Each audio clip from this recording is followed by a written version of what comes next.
Je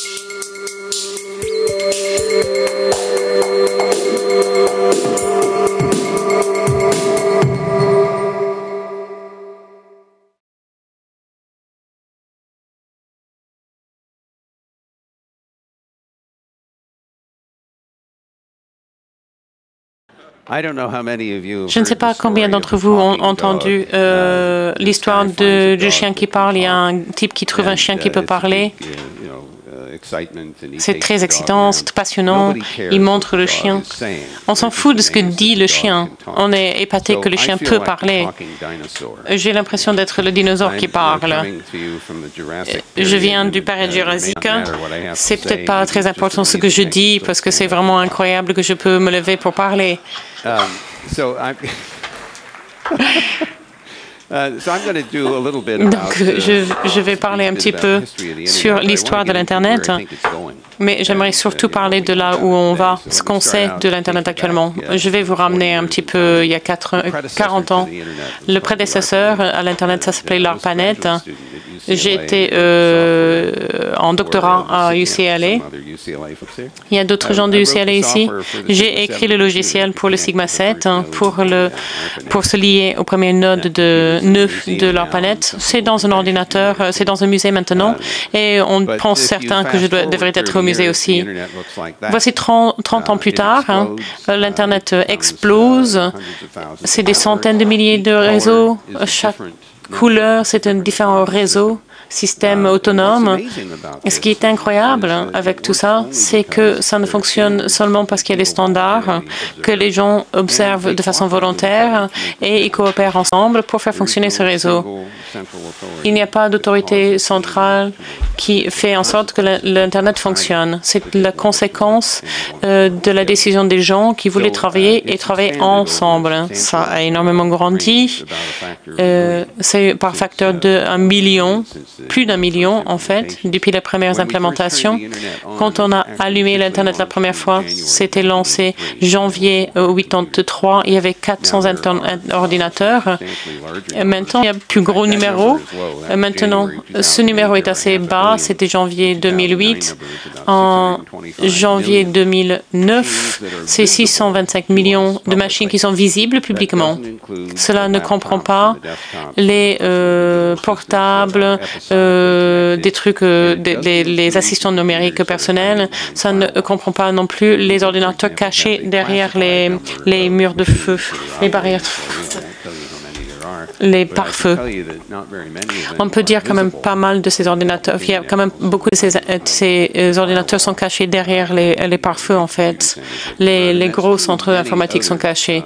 Et c'est vrai de beaucoup d'autres choses sur l'Internet. Beaucoup de l'informatique commerciale se cache, en fait. Il y a peut-être 1,5 milliard d'utilisateurs au milieu de 2008. C'est sans doute plus important maintenant. L'autre phénomène tout à fait pertinent, c'est pendant cette période de 10 ans, il y a peut-être 3,5 mobiles sont rentrés dans le système de télécommunications. À peu près 15% ont des capacités Internet. Le pourcentage va grimper avec le temps. Et ce qui est important avec cela, c'est que pour beaucoup de personnes dans le monde, leur première expérience avec l'Internet n'est pas avec un ordinateur portable ou fixe, c'est avec un mobile. Pour des entreprises comme Google, qui veulent proposer des services aux gens sur l'Internet, et ils doivent faire en sorte d'être sûrs que ces services fonctionnent à travers des mobiles aussi bien qu'avec les ordinateurs. C'est un défi parce que la zone d'écran sur un mobile est minuscule et le clavier est vraiment fonctionnel pour des personnes qui mesurent 10 cm. Voici les utilisateurs Internet. Ça a grossi les chiffres, mais le pourcentage et l'ordre fonctionnent. Les plus gros groupes d'utilisateurs, c'est l'Asie, Chine, Inde, Malaisie, Indonésie, tout ça. Il y a 250 millions de Chinois sur l'Internet. C'est plus en Chine qu'aux États-Unis, par exemple. Ce n'était pas vrai dans les premiers stades de l'Internet, mais c'est le cas maintenant. L'Europe, c'est le deuxième plus gros regroupement. Je ne parle plus de l'Europe parce que l'Europe continue à rajouter des pays, alors on ne peut plus rien dire là. On ne sait pas la définition de l'Europe, donc j'arrête de faire des projections, mais on est à peu près 400 millions et peut-être une pénétration de 50%. Et voilà, vous pouvez voir le reste des chiffres. On peut voir que l'Internet va influencer très fortement par des personnes dans les pays asiatiques qui parlent avec des langues asiatiques, avec des intérêts, des cultures, des façons de faire asiatiques. Et si on ne le reconnaît pas, c'est une grosse erreur. Hein, si on veut être une présence mondiale pour servir une population mondiale. La chose que j'ai trouvée le plus épatante, c'est que les choses que les gens ont mis sur l'Internet, quand on était là dans la zone d'exposition, que ça vous a excité autant que moi, les créations des objets inanimés qui répondent à votre présence, ou que moi je n'aurais jamais prédit. Les gens, ils ont mis des choses sur l'Internet que j'ai eu du sens pour moi, des frigos, des cadres de photos. La première fois que quelqu'un m'a dit « Hey, Vince, est-ce que tu as vu ce cadre Internet là ?» Et j'ai dit « Quoi? C'est tout à fait aussi utile qu'une fourchette électrique. » Mais en fait, c'est un design tout à fait astucieux parce qu'on n'était pas obligé de le démarrer. On l'allume et toutes les 24 heures, il cherche des images sur l'Internet, sur un site sur lequel il est connecté automatiquement. Ma famille l'utilise. On prend des photos numériques, on les met sur un site web et tous les cadres dans nos résidences. Donc, on peut se lever le matin et voir ce que les petits-enfants et les petits-nièces et neveux font ailleurs. Il y avait une discussion de sécurité sur les RFID. On peut apprécier que si le site Internet est sûr, si on casse la sécurité, on peut voir des photos que on souhaite vraiment, c'est pas les petits-enfants. La sécurité est aussi importante à la maison qu'au travail. Les choses que j'ai trouvées les plus importantes, épatantes, c'était un planche de surf Internet. Il est à San Diego. Je ne l'ai pas rencontré, mais c'est une image de ce qui s'était passé.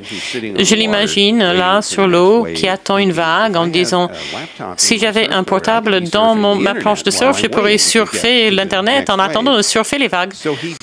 Alors, il a construit, il a intégré un portable dans son... Il a mis un point chaud Wi-Fi sur la hutte de surf et donc maintenant on vend ce produit pour surfer les deux choses en même temps. Je me dis qu'il va y avoir des milliards d'objets sur l'Internet. Il y en a des exemples ici dans l'exposition. Moi, j'ai un réseau de senseurs IP6 qui suit la température et l'humidité et la lumière dans toutes les pièces de ma maison, surtout la cave à vin. Et c'est très important, c'est une pièce qui m'importe énormément, c'est très important que ce soit en dessous de 60 degrés Fahrenheit et que le pourcentage d'humidité soit respecté.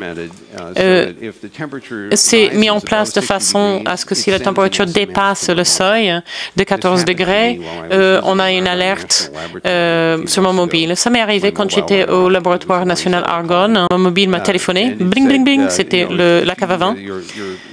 Ça me dit, votre vin dépasse les 14 degrés. Et tous les 5 minutes, pendant 3 jours, on m'a informé que mon vin se réchauffait. Malheureusement, quand ma femme était en vacances, il n'y avait personne à la maison, il n'y avait personne pour remettre en marche le système de refroidissement. Quand je suis rentrée à la maison, on était à 20, mais ce n'était pas catastrophique. Mais enfin, j'ai appelé l'entreprise qui fait ce système de capteurs pour dire est-ce que vous avez des actuateurs, non seulement que les capteurs. Maintenant, j'ai un nouveau projet pour avoir un actuateur sur le système de refroidissement. Il me rappelle pour dire, s'il me dit votre vin se réchauffe, je peux dire mais redémarrez-vous. Ça m'est venu à l'esprit que je pouvais utiliser cette technologie dans la cave à vin. Peut-être les lumières étaient allumées quand je n'étais pas là. Donc, ce qui veut dire que peut-être quelqu'un est rentré dans la cave à vin. Je ne sais pas s'ils ont sorti du vin, mais si je mets le RFID sur les bouteilles à vin, je pourrais savoir si mes bouteilles sont sorties sans mon autorisation. Mais quelqu'un m'a dit qu'on pourrait rentrer, qu'on peut boire le vin dans la cave à vin, laisser la bouteille derrière vous, et donc dans ce cas-là, ça ne marche pas. Ma première invention, ça va être de mettre quelque chose dans le bouchon pour indiquer s'il y a du liquide qui reste dans la bouteille. Et quand j'y suis encore, on pourrait tester les esters dans les vins. Après, les choses, ce qui donne le goût au vin, je peux donc interroger le bouchon avant d'ouvrir la bouteille pour savoir si ça vaut la peine de le boire. Et je peux savoir aussi si c'est une mauvaise bouteille. Je peux le donner à quelqu'un qui ne connaît pas les différences. Il y a plein de projets ici qui m'attendent. Vous voici en l'an 2009. L'Internet fonctionne depuis 1983. C'est sans doute l'année la plus importante pour l'Internet de toute son existence. Il se déplace pour fonctionner en parallèle avec la version IPv6, le 128 bits adresse. Je me gêne de dire qu'on a perdu les adresses en IP version 4 en 77 après une année d'argumentation. Non, c'était 76. Après une année d'argumentation, on disait, on ne sait pas quelle devrait être la taille de l'adresse pour cette expérience. Le design était fait en 73, les détails à la fin 75. On a commencé à voir l'implémentation en 75, les implémentations. Et maintenant, en 76, je suis dans le département de défense qui essaie de mettre en route ce problème. On ne peut pas se décider combien d'espace pour les adresses. Pour cette expérience, il y avait un groupe qui voulait des adresses de longueur variable. Le programmateur a dit nul, il faut des cycles séparés pour déterminer la location des paquets. On a jeté ça, et si on dit 128 bits, je me suis dit 3,4 fois 10 au 38e. Comment je peux dire, on a 340 trillions pour une expérience. Même le département de la Défense n'en avait pas besoin. Seulement le Parlement peut apprécier des chiffres de telle envergure. J'ai dit 32 bits, ça donne 3,4 milliards d'expériences. Si ça marche, on peut concevoir une version de production. On n'a jamais pu concevoir la version de production parce que l'expérience n'a jamais terminé, on le vit encore. Maintenant, on est obligé d'introduire IPv6 parce que je suis très content de dire que Google essaie de mettre en place ses services dans IPv4 et V6.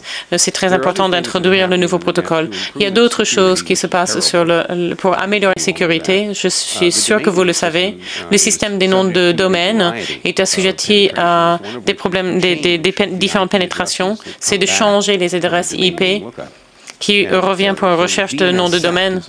Donc le DNSSEC, c'est une façon de signer de façon numérique les entrées dans les fichiers de nom de domaine pour que le récipient de la réponse peut vérifier que les données n'ont pas été modifiées et qu'il est intègre. Donc les DNSSEC signent de façon numérique. Et il y a plusieurs pays, pas mal de pays qui mettent en place dans les codes de pays, le Suède, Bulgarie et autres. Une autre chose qui se passe actuellement, c'est la standardisation des caractères non latins. Si les gens veulent le faire écrire en cyrillique, arabe, hébreu et d'autres langues, peuvent avoir cette possibilité de l'écrire. C'est difficile techniquement de l'intégrer dans le système des noms de domaine, à ne pas déranger le fonctionnement actuel des noms de domaine. Mais on avance aussi rapidement que possible pour définir ce standard et le permettre d'être introduit. La corporation Internet qui donne des noms et des numéros, c'est qu'on va ouvrir la zone la plus haute pour écrire, qui peut être exprimé dans des noms de domaine internationalisés. C'est un changement massif du fonctionnement de l'Internet. On est aussi dans une transformation très intéressante de la technologie d'informatique. La loi de Moore a dit que tous les 18 mois, la vitesse processeur va doubler. au même prix. Cette loi a échoué. Les vitesses sont plats maintenant. Alors donc, les fabricants de puces essaient de compenser cela. C'est qu'ils mettent plus de processeurs par puce. Ce sont des puces à multi-cœurs. On donne autant de nombre de cycles, mais ça se fait dans des processeurs distincts et séparés. Donc, si vous avez des algorithmes en série, il faut trouver un moyen de les faire tourner en parallèle, sauf si sinon on ne va pas générer autant de puissance informatique que si on faisait monter la vitesse. La raison pour laquelle on ne pouvait pas accroître la vitesse encore, c'est que ça obligeait de plus en plus de puissance. Plus on met de puissance, plus ça génère de la chaleur et on arrive au point où la puce fond. Donc, cette idée de multicœur, c'est l'alternative, en fait. On se demande si on peut déplacer les informations, les monter et les sortir pour faire fonctionner tous ces différents cœurs multiples. Et surtout, finalement, si on a des algorithmes qui ne fonctionnent pas en parallèle, il y a pas mal de travail à faire pour passer en série en parallèle.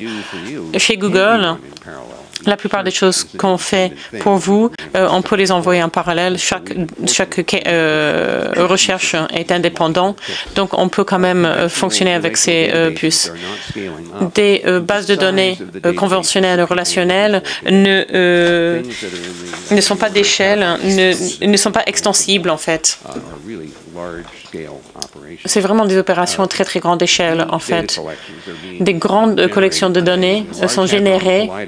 Le colliseur, le LCH, donne des pétabits de données en présumant que ça ne va pas se casser comme ça. Ça a été le cas au mois de septembre. J'étais là hier et j'ai compris qu'ils avaient beaucoup testé pour que quand ils redémarrent, ça fonctionnera. J'ai regardé un autre projet du NASA qui s'appelle l'enquête survey télescopique LLST, qui serait située en Chili, très haut à la montagne. Ils ont 3 milliards de capteurs. Il va falloir 4000 et combien d'images chaque nuit pendant une période de 12 heures qui va générer une quantité énorme de données. Ils ont fait les mathématiques. Ce télescope, le données générées par ce télescope va obliger une transmission à 5 gigaoctets chaque jour par seconde, toute la journée. Je me suis dit, il y a quelqu'un qui tire le fibre, quelqu'un va tirer le fibre optique jusqu'à la montagne ou on va essayer de voir le satellite ou quoi. Cet exemple simple, on est en l'an 3000 et vous avez fait une recherche Google et on vous donne un fichier 97 PowerPoint et vous avez Windows 3000. Est-ce que Windows 3000 sait interpréter un fichier qui a 1000 ans? La réponse est sans doute non. Ça serait valable pour open source également. L'idée qu'un logiciel va être entretenu pour pouvoir interpréter quelque chose qui a 1000 ans, c'est tout à fait improbable. Nous rencontrons déjà ce problème. On a pas mal d'images digitalisées, numérisées dans notre ordinateur. On regarde les images dont on a fait l'accès il y a 5 ans. Des fois, les formats ne sont plus interprétés par les nouvelles versions des logiciels. C'est un très, très gros problème. J'appelle ça le problème de la pourriture des octets. Si les logiciels ne peuvent pas ouvrir les octets, c'est comme s'ils étaient pourris. On ne peut pas les interpréter. Il y a beaucoup de problèmes de propriété intellectuelle associés avec tout ça. Pour maintenir l'accès aux applications, au logiciel d'application, surtout quand le fabricant de ce logiciel dit qu'il ne va plus l'entretenir pour des raisons économiques. Nous, on voudrait peut-être encore avoir accès à ce logiciel dans le temps. Autre chose que j'aimerais bien mentionner, c'est que les cloud computing, c'est l'informatique de nuage, c'est une ancienne idée en fait. Si vous lisez des livres d'histoire, ou si vous êtes aussi vieux que moi, vous vous rappellerez de l'utilité informatique. C'était un gros bâtiment bâtiment avec plein d'ordinateurs énormes qui occupaient toutes les pièces avec la fumée qui sortait quelque part et des gens qui appelaient par téléphone pour avoir une connexion avec l'ordinateur. Voici, 40 ans plus tard, on a des immenses centres informatiques qui se composent de dizaines de milliers d'ordinateurs dans les bâtiments avec la vapeur qui sort des cheminées et des gens qui accèdent par Internet. On appelle cette collection de centres de données des nuages. Et ce qui est intéressant avec des générateurs de nuages Google, Amazon, Microsoft et d'autres, les fabricateurs, ceux qui produisent les nuages, ils pensent qu'il n'y a pas d'autre nuage que le leur. Et dans les années où l'Internet était en conception, le problème avec les réseaux, c'était que les réseaux ne savaient pas qu'il existait d'autres réseaux dans l'univers. Il n'y avait pas de vocabulaire pour dire envoyer ceci à un autre réseau. C'est le TCP/IP. Le protocole était, l'intention était de permettre à un réseau d'envoyer un ordinateur sur un autre réseau. Les nuages n'ont pas de vocabulaire pour parler à d'autres nuages. C'est entre les nuages. Maintenant, le vocabulaire. Il y a des très longues listes de questions qui viennent quand on se demande comment un nuage va communiquer avec un autre. Sur le nuage 1, il y a des informations qui sont protégées. L'accès est contrôlé dans le nuage A. On décide, en fait, pour de bonnes raisons, qu'on voudrait mettre ça sur le nuage B, mais on aimerait bien que le système du nuage B protège aussi bien que dans A. Comment on fait pour communiquer à un nuage B, comment faire, quoi faire, qui a l'autorisation d'accéder des données qui sont transmises de nuage B. Qu'est-ce qu'on peut demander à un autre nuage et comment il peut vous répondre s'il peut le faire ou pas. Il y a toute une liste de questions. Comment faire interagir les nuages? Je ne connais pas les réponses, mais je pense qu'il y a des sujets de doctorat là qui sont là, comme il y avait des doctorats qui étaient écrits sur la conception de l'Internet. Une autre grosse question, défi, c'est un système global. De plus en plus de gens l'utilisent et comptent sur ce système. On en a entendu parler des problèmes de sécurité RFID. C'est le bas de gamme d'un gros spectre de problèmes de sphère privée. Comment on va protéger la sphère privée dans un système global? Parce que les systèmes juridiques sont nationaux, mais l'étendue de l'Internet est internationale. Comment on va trouver un accord cohérent sur une base internationale de ce qui est la piraterie, comment protéger la vie privée, tout ça. La propagation des virus, des worms et tout ça. Il y avait des gens qui se rappellent peut-être la loi de la mer. C'était quelque chose qui a été pour développer. Il a mis 20 ans pour le développer, mais c'était pour qu'on comprenne comment partager les ressources communes aux mers. Ce n'est pas une loi parfaite, il a fallu beaucoup de temps pour le développer. Il y a des gens qui ne sont pas contents avec certaines parties, mais ce qui est important, c'est qu'on a trouvé un accord sur cette ressource commune. Je pense qu'il va falloir utiliser quelque chose de semblable pour avoir des accords sur ce qui est raisonnable et acceptable sur l'Internet comme comportement et ce qui ne l'est pas. On ne peut pas arrêter les mauvais comportements, mais on peut dire, si on vous arrête, si on vous attrape, il y aura des conséquences. La question, c'est est-ce que le système juridique va soutenir cette interprétation? Il va falloir une coopération entre les gouvernements. Je ne veux pas vraiment dépasser mon temps. Je ne vais pas parler plus de choses ici, sauf pour dire que la protection de la propriété intellectuelle est une très grosse question. La façon dont les lois sur la propriété intellectuelle ont été écrites par le passé, c'est une question de copie. L'idée, c'était contrôler qui a le droit de copier quelque chose et pour le livrer et le diffuser. Bien, l'Internet, au moins le World Wide Web a une partie, c'est en fait que ça fonctionne par copie. Votre moteur de recherche trouve un fichier, le copie et l'interprète. Donc, on a une collision philosophique entre l'architecture de l'Internet et la protection de la propriété intellectuelle. Je n'ai pas une réponse simple. On a des notions de Creative Commons. Voici un endroit où les technologistes et les personnes juridiques doivent se retrouver pour trouver de nouveaux modèles de protection de propriété intellectuelle peuvent être inventés en présence d'un système qui fonctionne sur les copies.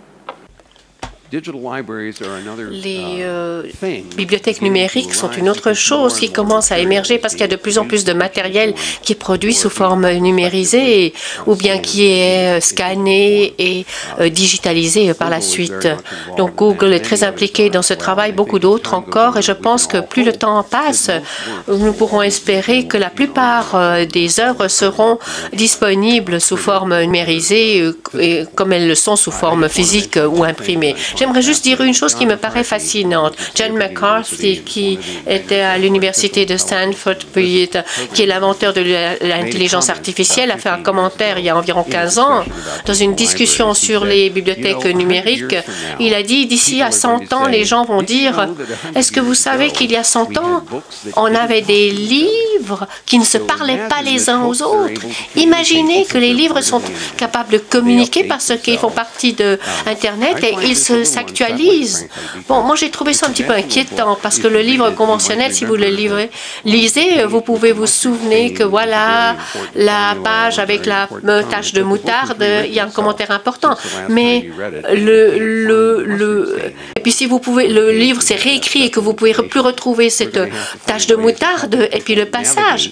Donc il faudra aider les gens à naviguer dans un monde de livres dynamiques. Et maintenant j'aimerais juste vous parler d'un projet qui n'est pas un projet Google, donc ça ne sert à rien de sortir de la salle en disant voilà, le modèle business de Google est de s'attaquer au système solaire. Donc c'est un projet qui a commencé il y a 10 ans, et puis on pensait à l'exploration du système solaire et du système de communication qui appuie cette exploration. Par exemple, Mars, qui est une planète intéressante où on a envoyé un certain nombre d'outils sur cette planète, comme par exemple ce robot qui a atterri sur la surface de Mars en 2004, ou par exemple Phoenix qui est arrivé en mai de l'année passée. Voilà. Nous reconnaissons que la façon dont la communication a été faite, aussi bien pour l'être humain avec les robots mécaniques il y a 40 ou 50, c'était vraiment des points radio qui communiquaient les uns avec les autres. Ça va très bien si vous n'avez pas trop d'outils avec lesquels vous devez communiquer et vous utilisez voilà ces immenses satellites et puis vous devez vous déplacer les antennes pour vous adresser à différents vaisseaux spatiaux où ils se trouvent. Mais ce que mes collègues et moi-même voulions faire il y a 10 ans, c'est de dessiner un système de communication spatiale qui soit aussi riche que Internet. Et ainsi, nous avons commencé avec l'idée qu'on pourrait utiliser le protocole TCP/IP/C qui semblait tout à fait fonctionner. Mais nous avons tout de suite rejeté cette idée car les distances entre les planètes sont astronomiques, on peut le dire. Entre la Terre et Mars, là où nous sommes les plus proches, ça prend 3 minutes et demie à la vitesse de la lumière pour un signal d'atteindre sa destination. Et bon, avec d'autres planètes, c'est jusqu'à 20 minutes. Et donc 40 minutes pour faire l'aller-retour. Donc ce protocole TCP n'était pas dessiné pour de tels longs voyages. Donc le contrôle du flux est très facile dans le TCP. Voilà, vous dites, voilà, je suis hors de l'espace, arrête de m'envoyer. Mais si c'est quelques millisecondes de retard avant que votre partenaire l'entende, ça c'est quelque chose qu'on peut gérer. Mais lorsqu'il y a, ça fait même 20 minutes jusqu'à ce que la chose arrive et puis vous recevez plein de communications et puis que ça tombe partout par terre, là ça ne marche pas. Ensuite, il y avait un autre problème auquel nous avons été convaincus. C'était les rotations planétaires. Et nous n'avons pas trouvé de moyen d'arrêter cela. Donc vous pouvez imaginer, vous parlez à quelque chose sur la surface de la planète qui est en rotation, vous ne pouvez plus lui parler jusqu'à ce que le point réapparaisse de votre côté. Donc là, ce que nous avons dans le monde planétaire, c'est c'est un environnement qui est soumis à des interruptions et à des retards. Donc, il fallait redessiner les protocoles pour ce système plein d'interruptions et de retards. Et là, nous avons une espèce de mise en réseau avec des interruptions. Donc, nous avons toute une série de nouveaux protocoles pour ces affaires planétaires. Et nous nous sommes dit qu'il y aura une possibilité de tester ces idées sur la Terre avec des environnements à retarder. Et nous sommes allés au département de la Défense qui avait financé les premiers travaux sur Internet. Et nous leur avons dit, voilà, nous pensons qu'on devrait utiliser ça dans vos communications tactiques militaires parce que vous avez un problème avec les protocoles Internet lorsqu'il y a un environnement extrêmement soumis à des interruptions. Donc, nous avons développé des applications pour leur système et on a testé cette technologie DTN et qui a permis de faire passer beaucoup plus de données par le système parce qu'on s'attendait à ce qu'il y ait des interruptions et qu'il y aurait des retards la marine a testé cela et ils ont pris l'équipement et ils sont partis avec. On leur a dit mais non, c'est une expérience. Ils ont dit non et ils sont partis. Donc, où sont mes outils? J'ai dû me racheter des équipements. Donc, ensuite, on avait une grande occasion, et c'est ça qui me passionne, c'est qu'en octobre passé, la NASA a déclaré, voilà, il y a une plateforme spatiale qui s'appelle Deep Impact. Quelques années, il y avait un test qui voulait permettre d'exposer l'intérieur de cette plateforme. Et ainsi, ça informait qui permet d'entrer à l'intérieur d'une matière qui datait avant la création du système solaire. Donc, on a été chercher ces échantillons, mais la plateforme est toujours en orbite, elle fonctionne toujours, elle a toujours les communications informatiques. Ils nous ont dit en octobre passé, est-ce que vous souhaiteriez tester votre protocole sur, évidemment, cette planète? Bien sûr. Donc, on a téléchargé ces protocoles sur ce vaisseau spatial et on n'a rien perdu, pas un paquet. C'était spectaculaire. Et ça, c'est notre première étape pour nous qualifier nos protocoles au niveau interplanétaire. Ensuite, nous allons mettre ces protocoles aussi sur la station spatiale interplanétaire. Et là, nous allons, quelle que soit la version du protocole que nous aurons à ce moment-là, une fois de plus, nous appelons ça le vaisseau spatial Epoxy parce qu'il va être différent. Donc, en août de cette année, il y aura 3 nodes dans ce système de communication interplanétaire et à la fin de l'année, une fois si ces tests marchent bien, nous aurons des protocoles Internet interplanétaires. La conséquence de cela, c'est que nous pourrons les offrir au comité consultatif sur les systèmes de communication spatiaux, donc l'Asie, tous ces autres pays qui ont des activités spatiales, on pourra leur offrir cela de façon ouverte gratuitement. Donc, ils pourront utiliser ces systèmes standardisés de communication dans l'espace avec des capacités de mise en réseau extrêmement riches. Et ce que nous espérons, c'est qu'avec le temps, lorsque de nouvelles missions seront envoyées avec ces standards, elles seront interopérationnelles. Et le propriétaire par exemple, d'un vaisseau spatial qui aimerait contribuer une fois que sa première mission est terminée, il pourra faire partie de cette espèce d'épine dorsale de communication interplanétaire pour des missions spatiales. Donc, je peux vous dire que c'est passionnant de faire partie à un tel projet qui a commencé en 1969 avec la première toile et qui maintenant est au seuil de devenir une architecture interplanétaire. Certaines personnes m'ont demandé, mais qu'est-ce que tu vas faire après? Quel sera ton prochain projet? Mon prochain projet sera évidemment une communication interstellaire. Mais le problème, que ça prend beaucoup de temps aux vitesses actuelles pour arriver jusqu'à la prochaine étoile, environ 50 000 années. Donc là, il faudra trouver un système proportionnel qui pourra nous permettre d'y arriver à 10 fois la vitesse de la lumière, qu'on n'ait pas besoin d'avoir 44 ans. Et on est environ 40 ans pour arriver à un endroit. Ensuite, il faudra le pouvoir pour détecter ces signaux cohérents. Donc là, je vais m'arrêter là. Je vous remercie de m'avoir invité ici et je suis très heureux de répondre à vos questions si vous en avez.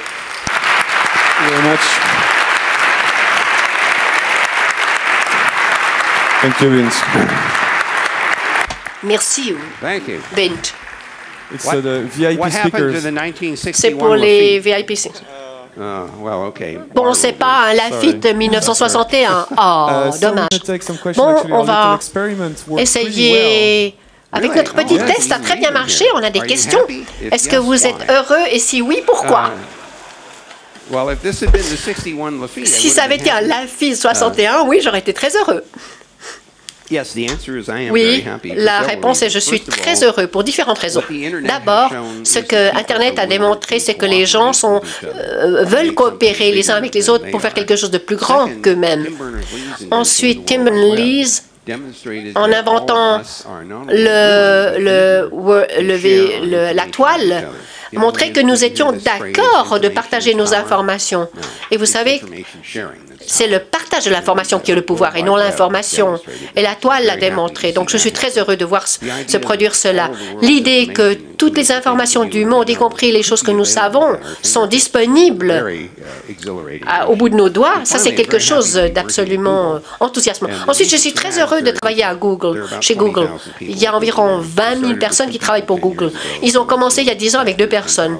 Donc voilà, cette augmentation de 10 000 personnes, ils sont tous jeunes, évidemment, beaucoup plus jeunes que moi, certainement. Et parfois, les vieux disent, oui, ben, on ne peut pas faire ça. Et eux, ils s'en vont, ils font les choses, les jeunes. Parfois, ils viennent, pourquoi est-ce qu'on n'essaye pas de faire ça? Et parfois, ma réaction est, mais on a essayé il y a 25 ans et ça ne marchait pas. Allez, laisse-moi tranquille. Je dois me rappeler. Non.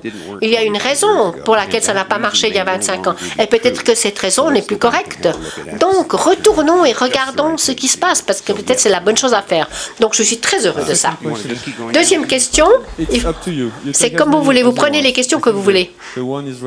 La première qui est en rouge, c'est celle sur laquelle nous sommes mis d'accord dans le contrat. Non, je plaisante. Vous répondez aux questions que vous voulez. La deuxième, comment est-ce que vous pensez qu'on peut maintenir Internet ouvert et comme une ressource publique?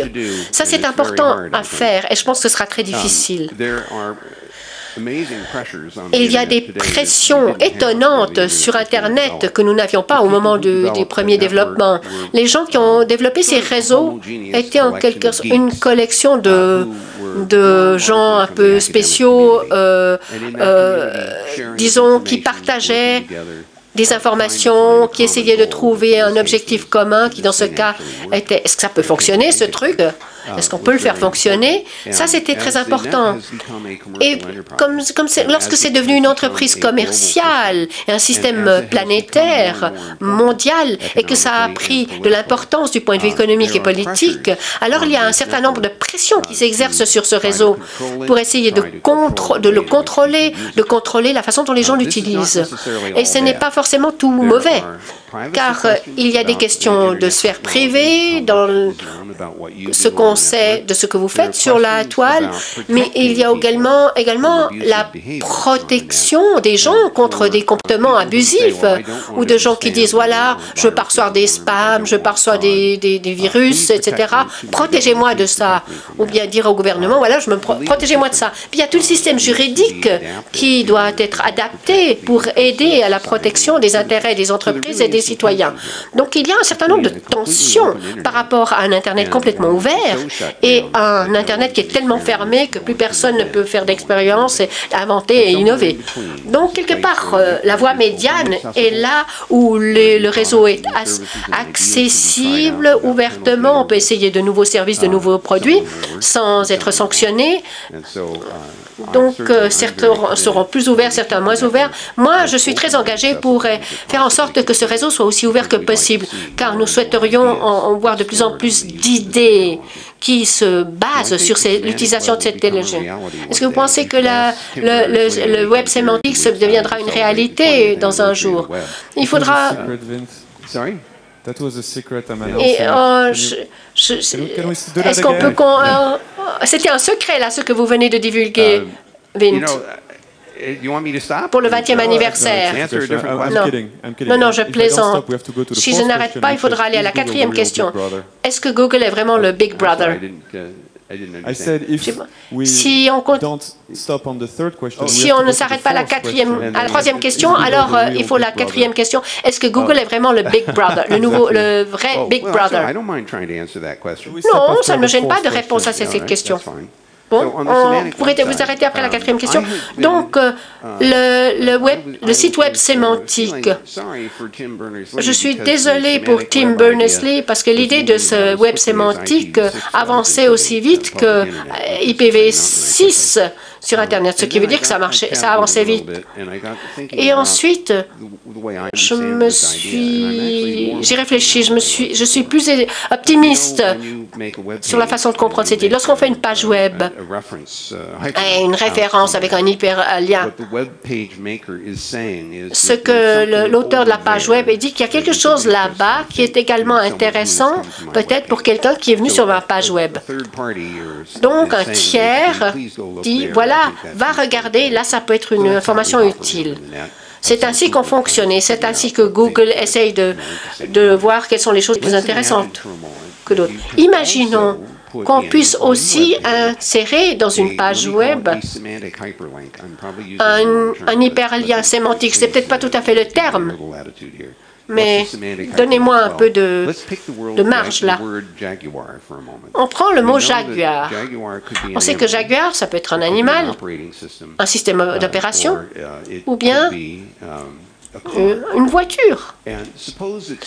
Supposez que quelqu'un remarquant ce fait et décide de mettre sur sa page web un petit lien hyperlien sémantique en disant voilà, Jaguar, c'est ambigu, et si vous allez sur ce lien, vous voyez comment ce terme est utilisé comme animal, comme voiture ou comme système d'opération. Maintenant, imaginons que votre programme entre dans Internet et puis vous tombez sur ce hyperlien sémantique qui vous dit voilà, ce terme est ambigu et vous gérez cette connaissance dans vos données locales et quelqu'un vous demande voilà, dites-moi ce qu'est le Jaguar. La première chose que vous pourrez dire c'est est-ce que vous entendez le car, l'auto, le système opérationnel ou l'animal? Et là, vous montrez déjà que vous pensez que ce terme est ambigu et en fait qu'on ne vous a pas dit exactement ce que vous recherchez. Donc on pourrait construire beaucoup d'informations qui sera générées par des gens tels que nous qui contribuent avec leur compréhension sémantique de la langue. Donc on crée un environnement auquel tout le monde peut contribuer par des informations sémantiques de la même façon qu'ils ont contribué par des hyperliens pour dire que voilà, telle information pourrait être plus intéressante. Donc, espérons que ce système pourrait marcher.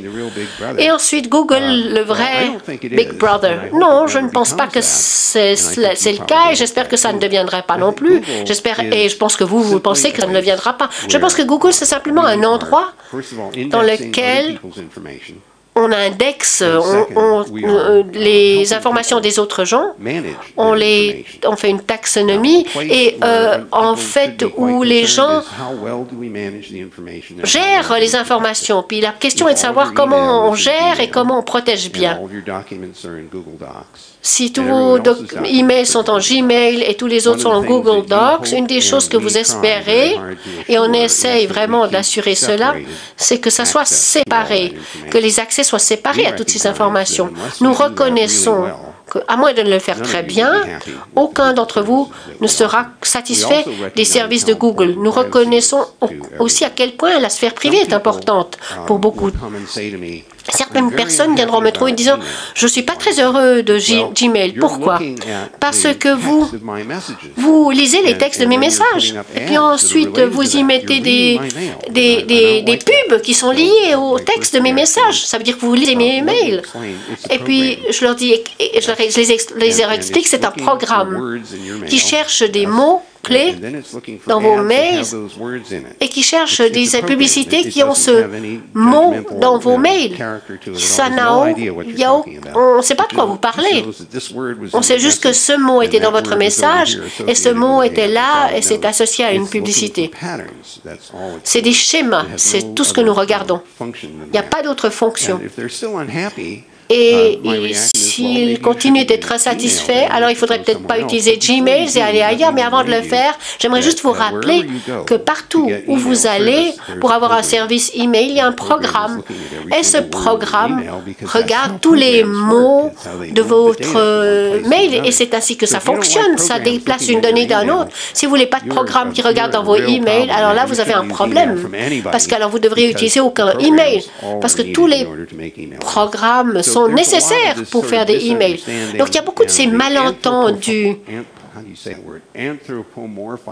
L'anthropomorphisation, j'essaie de traduire ça, l'anthropomorphisation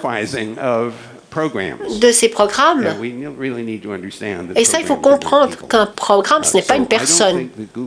Je ne pense pas que Google a ni le désir ou l'intention ou l'intérêt à devenir Big Brother. Simplement, elle veut vous aider à organiser vos informations et les rendre plus accessibles. Voilà, c'était la question 4 et je pense qu'on va s'arrêter là. Merci beaucoup. Mesdames et messieurs, applaudissez Vint Cerf. Thank you.